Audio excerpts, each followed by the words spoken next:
जादुई पत्तियों का पेड़। एक समय की बात है, भारत के एक गांव में एक बहुत ही लालची आदमी रहता था जिसका नाम था कलंदर। वह उस गांव के राजा के लिए टैक्स जमा करने का काम करता था और उसी गांव में ही रहता था। उसका काम राजा के लिए टैक्स जमा करना था। कलंदर जो चीज को चाहता था उसे पाने के लिए लोगों से टैक्स लेने के नियमों को बदल देता और टैक्स के नाम पर उनसे जो चाहता वह हासिल कर लेता, जैसे उनकी बकरियां, बैल, फसल आदि। धीरे धीरे कलंदर की लालच की आदत की बात पूरी जगह फैल गई। कलंदर के कारण सब लोग वहां पर रहने से डरते थे। उसके पड़ोसी गांव में राघव नाम का एक किसान रहता था। राघव का एक बेटा था विशाल, जो बहुत ही चालाक और बुद्धिमान था। राघव का परिवार बड़ी गरीबी में जी रहा था, लेकिन राघव का सपना था कि उसका बेटा एक बहुत बड़ा आदमी बने। एक बार जब सब लोग बैठकर इधर उधर की बातें कर रहे थे तो विशाल ने लालची कलंदर के बारे में सुना और विशाल ने निश्चय कर लिया और बोला, मैं किसी न किसी तरह से इस लालची कलंदर को राजा से सजा जरूर दिलवाऊंगा। राजा को कलंदर के इस लालची स्वभाव के बारे में पता नहीं है, इसलिए वो मांगे कर वसूल करके सबको सताता है। कलंदर एक बड़ा ही शातिर और चालाक आदमी था, इसलिए विशाल ने बहुत सोच समझकर एक योजना बनाई। अपने परिवार के सो के उठने से भी पहले वह अपने पिता के बगीचे में गया और वहां लगे एक छोटे से आम के पेड़ को खोज के निकाल लिया। विशाल पेड़ को लेकर जल्दी जल्दी कलंदर के गांव की तरफ से निकल पड़ा। उसे किसी भी तरह सुबह के समय ही अपनी योजना के अनुसार कलंदर के सामने पहुंचना था, वो भी तब जब वह लोगों से टैक्स वसूल कर रहा हो। ठीक समय पर विशाल कलंदर के सामने पहुंच गया। उस समय कलंदर लोगों से टैक्स वसूल कर रहा था। सरकार, मैं विशाल हूँ, अभी आया हूँ और मुझे यह पता नहीं कि इस गांव में एक गरीब आदमी कितना टैक्स देता है, क्योंकि मैं एक बहुत ही गरीब आदमी हूँ और मेरे पास देने के लिए कुछ भी पैसे नहीं हैं। उसकी बात सुनकर लालची कलंदर बोला, कुछ न कुछ तो तुम्हें देना ही होगा, तुम्हारे पास क्या है?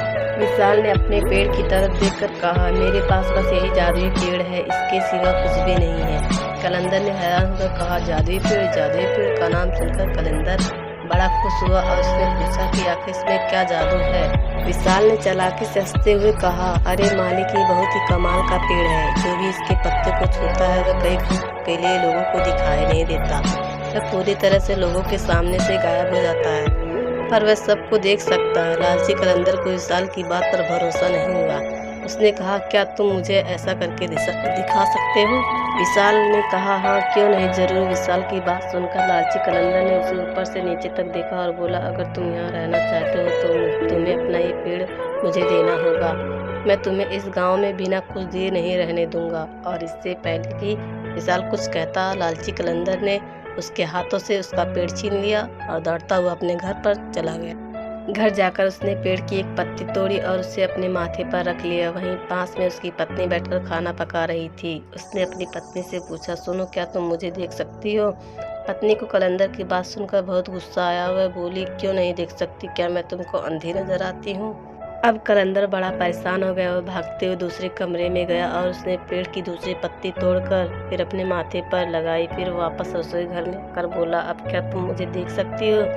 अब तो उसकी पत्नी को बहुत ज्यादा गुस्सा आने लगा और जोर से वह बोली, तुम्हारा दिमाग तो ठीक है, आखिर तुम कहना क्या चाहते हो? क्यों मैं तुम्हें देख पाऊंगी? क्या तुम्हें लगता है कि मेरी आंखें खराब हो गई है? लालची कलंदर बड़ा ही परेशान हुआ। मैं फिर कमरे में गया। उसने फिर पेड़ की पत्ती तोड़ी, फिर उसे अपने माथे पर लगाया और फिर अपनी पत्नी के पास गया। फिर से दोहराया, क्या तुम मुझे अब देख सकती हो? पत्नी कलंदर के लगातार इस पागलपन से बड़ी परेशान हो गई थी। आखिर गुस्सा होकर उसने कहा, नहीं, मुझे तुम दिखाई नहीं पड़ रहे हो, मैं तुम्हें नहीं देख सकती। लालची कलंदर तो वैसे यही सुनना चाहता हूँ। वह खुशी से पागल हो गया। उसने सोचा कि वह गांव में जाकर इस पेड़ के जादू को परखेगा। वह चौराहे पर खड़े होकर पेड़ की पत्ती माथे पर लगाए विचित्र प्रकार की हरकतें करने लगा, किंतु किसी गाँव वाले ने कुछ भी नहीं कहा, क्योंकि वह उससे बात नहीं करना चाहते थे, क्योंकि उन्हें डर था कि कहीं वह उनसे टैक्स ना मांगने लगे। लेकिन गांव वालों के कुछ भी न कहने से लालची कलंदर ने समझा कि वह पेड़ सचमुच ही जादुई पेड़ है। फिर उस दिन के बाद उसे जो चीज़ पसंद आती वह उठाकर ले जाता। वह बाजार जाता, किसी दुकान से बांसुरी की, किसी दुकान से फल फूल, कहीं से कपड़े। सब उसे ऐसा करते देखते, पर डर के मारे उसे कभी मना नहीं करते। लेकिन वह लालची कलंदर ये समझता कि वह किसी को दिखाई नहीं देता, इसलिए कोई उसे कुछ नहीं कहता। एक दिन गांव को देखने के लिए राजा की शाही गाड़ी गुजरी। कलंदर ने देखा कि राजा की गाड़ी में बेशकीमती हीरे जवाहरात आदि से सजी हुई थी। लालची कलंदर ने आदत के अनुसार पेड़ का पत्ता अपने माथे पर रखा और राजा की बग्घी से हीरे जवाहरात चुराने लगा। सारे आम उसकी यह हरकत देखकर राजा को बड़ा गुस्सा आया। उन्होंने चिल्लाकर कहा, गिरफ्तार करो इसे। अब लालची कलंदर बड़ा परेशान हो गया।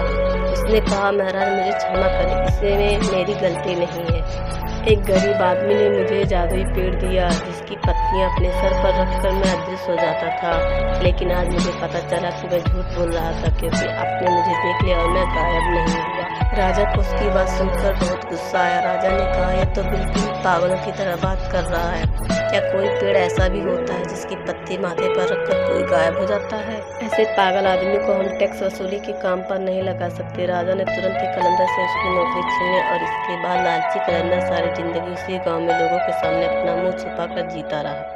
अपने लालच के कारण उसे सारी जिंदगी शर्मिंदगी झेलनी पड़ी। गांव वालों को जब पता चला कि विशाल ने किस चालाकी से कलंदर को उसके अन्याय की सजा दिलाई है तो सभी ने उसकी बड़ी सराहना की। और जब यह बात राजा तक पहुंची तो राजा ने विशाल की बुद्धिमानी देखकर विशाल को ही टैक्स वसूली की नौकरी दे दी और विशाल न्यायपूर्वक गांव में टैक्स वसूली का काम करते हुए आराम से जीवन बिताने लगा।